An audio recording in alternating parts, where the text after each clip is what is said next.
CV 84 हाँ जी वीर जी तुसीं दस रहे कि तुसीं सज्जन कुमार दे केस ਨੂੰ ਤੁਸੀਂ ਕਿਵੇਂ ਵੇਖਦੇ ਹੋ ਇਸ ਦੇ ਬਾਰੇ ਵੇਰਵੇ ਦੇ ਵਿੱਚ ਦੱਸਿਓ।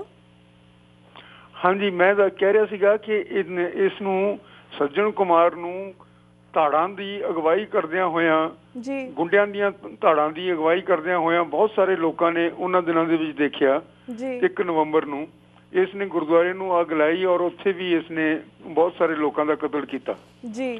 ਹੁਣ 8 ਨੂੰ ਪਹਿਲੇ ਦਿਨ ਤੋਂ ਇਸ ਦਾ ਨਾਂ ਅਖਬਾਰਾਂ ਦੇ ਵਿੱਚ ਆਉਣਾ ਲੋਕਾਂ ਦੀ ਜ਼ੁਬਾਨ ਦੇ ਉੱਤੇ ਆ ਗਿਆ ਜੀ ਔਰ 8 ਤਰੀਕ ਨੂੰ ਇਹ ਅਖਬਾਰਾਂ ਦੇ ਵਿੱਚ ਛਪਣਾ ਸ਼ੁਰੂ ਹੋ ਗਿਆ।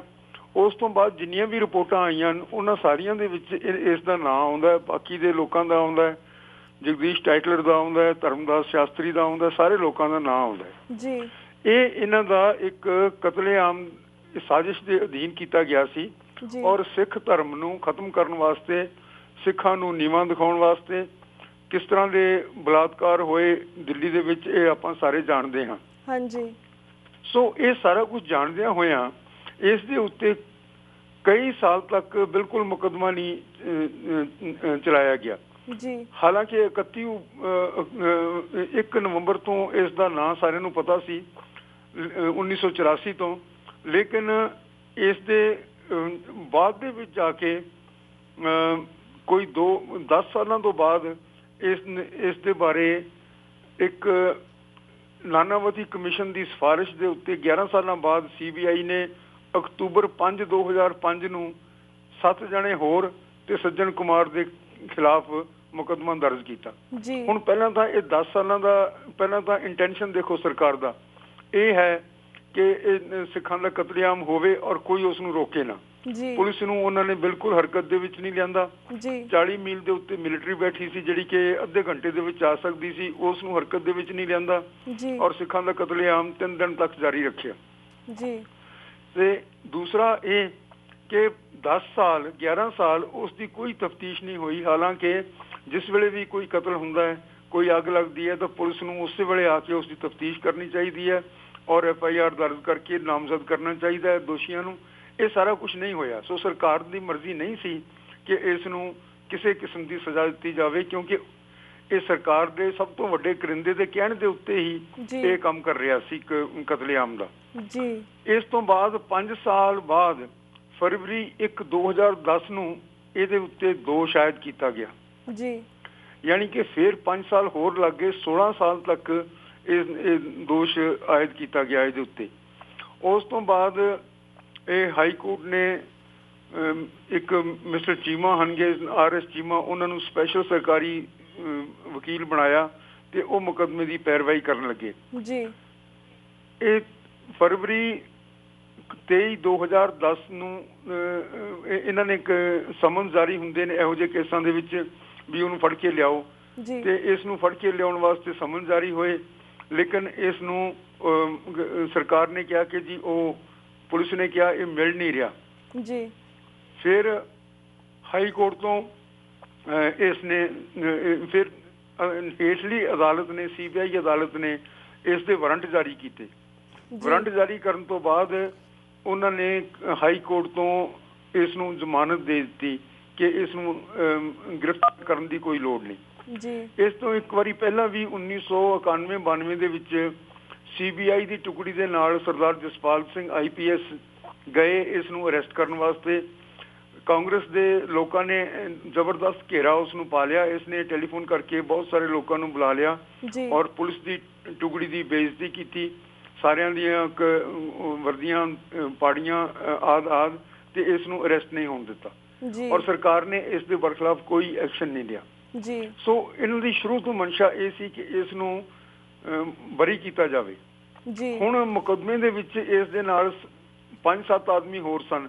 ਬਲਵਾਨ ਖੋਖਰ ਸੀ, ਕਿਸ਼ਨ ਖੋਖਰ ਸੀ, ਮਹਿੰਦਰ ਯਾਦਵ ਸੀ, ਗਰਦਾਰੀ ਲਾਲ ਸੀ, ਕੈਪਟਨ ਭਾਗਮਲ ਸੀ, ਕਈ ਸਾਰੇ ਲੋਕ ਸਨ। ਇਹ ਜਿਹੜੀ ਸਾਜ਼ਿਸ਼ ਦੀ ਸਿੱਖਾਂ ਦੇ ਕਤਲੇਆਮ ਦੀ ਸਾਜ਼ਿਸ਼ ਦੀ FIR ਦਰਜ ਹੋਈ ਸੀ ਉਹ 7 ਆਦਮੀਆਂ ਦੇ ਨਾਲ ਸਨ। ਇਹਨਾਂ ਦੇ ਵਿੱਚੋਂ 5 ਇਸ ਦੇ ਨਾਲ ਇਸ ਵੇਲੇ ਮੁਕੱਦਮਾ ਭੁਗਤ ਰਹੇ ਸਨ। ਉਹਨਾਂ ਸਾਰਿਆਂ ਨੂੰ ਤਾਂ ਸਜ਼ਾ ਹੋ ਗਈ, ਲੇਕਿਨ ਇਸ ਨੂੰ ਇਕੱਲੇ ਨੂੰ ਹਾਈ ਕੋਰਟ ਨੇ ਇਸ ਨੂੰ ਇਕੱਲੇ ਨੂੰ ਅਦਾਲਤ ਨੇ ਛੱਡ ਦਿੱਤਾ ਕਿ ਇਹ ਬਿਲਕੁਲ ਨਿਰਦੋਸ਼ ਹੈ। ਇਹ ਜਨਵਰੀ 2013 ਨੂੰ ਇਹਦੀਆਂ ਬਚਾਅ ਪੱਖ ਦੀਆਂ ਦਲੀਲਾਂ ਖਤਮ ਹੋਈਆਂ ਤੇ ਉਹਨਾਂ ਨੇ ਫੈਸਲਾ 16 ਅਪ੍ਰੈਲ ਤੇ ਰੱਖਤਾ, ਫਿਰ ਉਸ ਨੂੰ ਬਦਲ ਕੇ 30 ਅਪ੍ਰੈਲ ਤੇ ਕਰਤਾ। 30 ਅਪ੍ਰੈਲ ਦੀ ਸਵੇਰ ਨੂੰ ਮੈਂ ਦੇਖਿਆ ਕਿ ਮੈਂ ਇੱਥੇ ਕੋਈ 30-35 ਸਾਲ ਤੋਂ ਇਸ ਘਰ ਦੇ ਵਿੱਚ ਰਹਿੰਦਾ ਹਾਂ ਜੀ। ਮੇਰੇ ਸਾਹਮਣੇ ਸਰਦਾਰ ਬਾਜਵਾ, ਪ੍ਰਤਾਪ ਸਿੰਘ ਬਾਜਵਾ, ਜੋ ਕਿ ਕਾਂਗਰਸ ਦੇ ਪ੍ਰਧਾਨ ਹਨ, ਉਹਨਾਂ ਦਾ ਘਰ ਹੈ ਜੀ।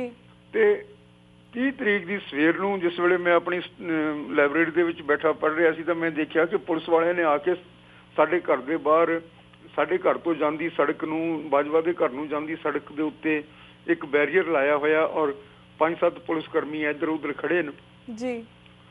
ਤੇ ਕੋਈ 2 ਘੰਟਿਆਂ ਬਾਅਦ ਖਬਰ ਆਈ ਕਿ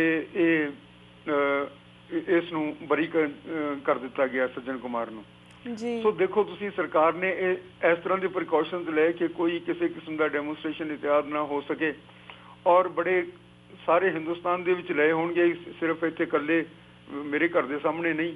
ਲੇਕਿਨ ਤੁਸੀਂ ਦੇਖੋ ਕਿ ਇਹੋ ਜਿਹਾ ਇੰਤਜ਼ਾਮ ਸਿੱਖਾਂ ਨੂੰ ਬਚਾਉਣ ਵਾਸਤੇ ਕਦੇ ਵੀ ਨਾ ਕੀਤਾ ਜਾ ਸਕਿਆ। ਹਾਂਜੀ। ਔਰ ਉਸ ਦਿਨ ਇੱਕ ਜਿਹੜਾ ਆਦਮੀ ਉੱਥੇ ਸਿੱਖ ਸਟੂਡੈਂਟ ਫੈਡਰੇਸ਼ਨ ਦਾ ਮੌਜੂਦ ਸੀ ਜੀ, ਉਸਨੇ ਇੱਕ ਜੁੱਤੀ ਚਲਾ ਕੇ ਜੱਜ ਦੇ ਮਾਰੀ ਜੀ। ਔਰ ਉਸਨੇ ਕਿਹਾ ਕਿ ਮੈਂ ਜੱਜ ਦੇ ਬਰਖਲਾਫ ਮੈਨੂੰ ਕੁਝ ਨਹੀਂ, ਲੇਕਿਨ ਜੋ ਨਿਆਂ ਪ੍ਰਣਾਲੀ ਹੈ ਹਿੰਦੁਸਤਾਨ ਦੀ, ਇਸ ਦੇ ਬਰਖਲਾਫ ਪ੍ਰੋਟੈਸਟ ਕਰਨ ਵਾਸਤੇ, ਇਸ ਦੇ ਬਰਖਲਾਫ ਇਹ ਦੱਸਣ ਵਾਸਤੇ ਲੋਕਾਂ ਨੂੰ ਕਿ ਇਹ ਨਿਆਂ ਨਹੀਂ ਕਰ ਰਹੀ, ਇਹ ਅਨਿਆਂ ਕਰ ਰਹੀ ਹੈ, ਇਸ ਵਾਸਤੇ ਮੈਂ ਜੁੱਤੀ ਮਾਰੀ ਹੈ।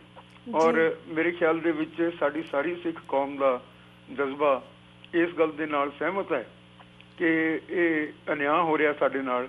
ਔਰ ਦੂਸਰੇ ਪਾਸੇ ਤੁਸੀਂ ਦੇਖੋ ਕਿ ਇਸ ਦੇ ਨਾਲ ਦੇ ਪੰਜੇ ਆਦਮੀ ਕਨਵਿਕਟ ਹੋ ਗਏ, ਉਹਨਾਂ ਨੂੰ ਸਜ਼ਾ ਹੋ ਗਈ ਜੀ, ਕਿਉਂਕਿ ਸਾਜ਼ਿਸ਼ ਦੇ ਵਿੱਚ ਸ਼ਾਮਲ ਸਨ। ਦੂਸਰੇ ਪਾਸੇ ਦਵਿੰਦਰਪਾਲ ਸਿੰਘ ਭੁੱਲਰ ਦੇ ਨਾਲ 3 ਆਦਮੀਆਂ ਨੂੰ ਸਾਜ਼ਿਸ਼ ਦੇ ਵਿੱਚ ਸ਼ਾਮਲ ਕੀਤਾ ਗਿਆ ਸੀ ਜੀ, ਜਿਹਦੇ ਵਿੱਚ ਦਇਆ ਸਿੰਘ ਲਾਹੌਰੀਆ ਸੀ, ਭੱਪ ਸੀ ਤੇ ਹਰਨੇਕ ਸਿੰਘ ਸੀ। ਇਹ 3 ਆਦਮੀਆਂ ਨੂੰ ਕੁਇਟ ਕਰ ਦਿੱਤਾ ਗਿਆ ਕਿ ਉਹਨਾਂ ਦਾ ਸਾਜ਼ਿਸ਼ ਦੇ ਵਿੱਚ ਕੋਈ ਹਿੱਸਾ ਨਹੀਂ ਸੀ ਜੀ। ਤਾਂ ਕਾਨੂੰਨ ਪੁੱਛਦਾ ਹੈ ਕਿ ਦਵਿੰਦਰ ਸਿੰਘ ਭੁੱਲਰ ਨੇ ਆਪਣੇ ਆਪ ਨਾਲ ਸਾਜ਼ਿਸ਼ ਕੀਤੀ, ਇਹ ਸਾਜ਼ਿਸ਼ ਸਾਬਤ ਨਹੀਂ ਹੋਈ, ਲੇਕਿਨ ਸਾਜ਼ਿਸ਼ ਦੇ ਅਧੀਨ ਉਸ ਨੂੰ ਫਾਂਸੀ ਦੇ ਦਿੱਤਾ ਗਿਆ ਜੀ। ਜਿੱਥੇ ਪੰਜੇ ਆਦਮੀ ਸਜ਼ਾ ਦੇ ਯੋਗ ਸਮਝੇ ਗਏ ਅਦਾਲਤ ਵੱਲੋਂ ਤੇ ਇਕੱਲੇ ਇਸ ਨੂੰ ਸੱਜਣ ਕੁਮਾਰ ਨੂੰ ਛੱਡਿਆ ਗਿਆ, ਉੱਥੇ ਦੂਸਰੇ ਕੇਸ ਦੇ ਵਿੱਚ, ਅਜਿਹੇ ਪੈਰਲਲ ਕੇਸ ਦੇ ਵਿੱਚ ਦਵਿੰਦਰ ਸਿੰਘ ਭੁੱਲਰ ਨੂੰ ਇਕੱਲੇ ਨੂੰ ਸਜ਼ਾ ਦਿੱਤੀ ਗਈ ਔਰ ਉਹ ਵੀ ਫਾਂਸੀ ਦੀ ਸਜ਼ਾ ਜੀ। ਤੇ ਦੂਸਰੇ ਤਿੰਨੋਂ ਦੇ 3 ਬਰੀ ਹੋ ਗਏ ਕਿਉਂਕਿ ਉਹ ਸਾਜ਼ਿਸ਼ ਦੇ ਵਿੱਚ ਉਹਨਾਂ ਦਾ ਸ਼ਮੂਲੀਅਤ ਸਾਬਤ ਨਹੀਂ ਹੋ ਸਕੀ। ਸੋ ਇਸ ਤਰ੍ਹਾਂ ਦਾ ਨਿਆਂ ਸਾਡੇ ਨਾਲ ਹੋ ਰਿਹਾ। ਇਹ ਵੱਡਾ ਘੋਰ ਨਿਆਂ ਹੈ ਉਹਨਾਂ ਲੋਕਾਂ ਦੇ ਨਾਲ ਜਿਨ੍ਹਾਂ ਨੇ ਹਿੰਦੁਸਤਾਨ ਦੇ ਧਰਮ ਦੀ ਰਾਖੀ ਵਾਸਤੇ, ਹਿੰਦੁਸਤਾਨ ਦਾ ਢਿੱਡ ਭਰਨ ਵਾਸਤੇ, ਹਿੰਦੁਸਤਾਨ ਦੀਆਂ ਸਰਹੱਦਾਂ ਦੀ ਰਾਖੀ ਵਾਸਤੇ ਵੱਡਾ ਯੋਗਦਾਨ ਪਾਇਆ ਹੈ, ਜਿਹੜਾ ਕਿ ਦੁਸ਼ਮਣਾਂ ਨੇ ਤੇ ਸਾਰਿਆਂ ਨੇ ਸਰਾਹਿਆ ਤੇ 2% ਜ਼ਮੀਨ ਹੁੰਦਿਆਂ ਹੋਇਆਂ ਇਹ 65% ਹਿੰਦੁਸਤਾਨ ਦੀ ਜਿਹੜੀ ਇੱਕ ਨੈਸ਼ਨਲ ਕਿੱਟੀ ਹੈ, ਜਿਸ ਦੇ ਵਿੱਚ ਖਾਣਾ ਇਕੱਠਾ, ਖਾਣ ਦਾ ਸਮਾਨ, ਸਮੱਗਰੀ ਇਕੱਠੀ ਕਰਦੇ ਨੇ, ਉਸ ਦੇ ਵਿੱਚ 65% ਕਈ ਸਾਲਾਂ ਤੋਂ, ਕਈ ਦਹਾਕਿਆਂ ਤੋਂ ਇਹ ਯੋਗਦਾਨ ਪਾਉਂਦਾ ਆ ਰਿਹਾ ਹੈ। ਇਹੋ ਜਿਹੇ ਲੋਕਾਂ ਦੇ ਨਾਲ ਇਹਨਾਂ ਦਾ ਇਹੋ ਜਿਹਾ ਵਰਤਾਰਾ ਹੈ, ਇਸ ਨੂੰ ਕੀ ਸਮਝਿਆ ਜਾਵੇ ਜੀ ਔਰ ਕਿਸ ਤਰ੍ਹਾਂ ਨਾਲ ਇਸ ਦਾ ਟਾਕਰਾ ਕੀਤਾ ਜਾਵੇ, ਇਹ ਸਾਡੇ ਲੀਡਰਾਂ ਦੇ ਉੱਤੇ, ਸਾਡੇ ਲੋਕਾਂ ਦੇ ਉੱਤੇ ਮੁਨਸਰ ਹੈ, ਜਿਹੜੇ ਕਿ ਜਾਗਰੂਕ ਹਨ ਔਰ ਸਾਰੀਆਂ ਸਾਜ਼ਿਸ਼ਾਂ ਔਰ ਜਿਸ ਤਰ੍ਹਾਂ ਦਾ ਇਹ ਵਰਤਾਰਾ ਚੱਲ ਰਿਹਾ ਹਿੰਦੁਸਤਾਨ ਦੀ ਨਿਆਂਪਾਲਿਕਾ ਦਾ, ਉਹ ਸਮਝ ਰਹੇ ਹਨ ਜੀ। ਤੇ ਵੀਰ ਜੀ ਇੱਥੇ ਵਕਤ ਹੋ ਗਿਆ ਇੱਕ ਛੋਟੇ ਜਿਹੇ ਬ੍ਰੇਕ ਦਾ, ਤੁਸੀਂ ਸਾਡੇ ਨਾਲ ਲਾਈਨ ਤੇ ਇਸੇ ਤਰ੍ਹਾਂ ਵੀਰ ਜੀ ਇੱਥੇ ਵਕਤ ਹੋ ਗਿਆ ਇੱਕ ਛੋਟੇ ਜਿਹੇ ਬ੍ਰੇਕ ਦਾ, ਤੁਸੀਂ ਸਾਡੇ ਨਾਲ ਲਾਈਨ ਤੇ ਇਸੇ ਤਰ੍ਹਾਂ ਬਣੇ ਰਹੋ। ਬ੍ਰੇਕ ਤੋਂ ਬਾਅਦ ਵੀ ਤੁਹਾਨੂੰ ਸਵਾਲਾਂ ਦਾ ਸਿਲਸਿਲਾ ਜਾਰੀ ਕਰਾਂਗੇ, ਤਦ ਤੱਕ ਤੁਸੀਂ ਲਾਈਨ ਤੇ ਬਣੇ ਰਹੋ। Viewers, ਵਕਤ ਹੋ ਗਿਆ ਛੋਟੇ ਜਿਹੇ break the. Keep watching News TV 80 for the now. We'll be right back after a short break.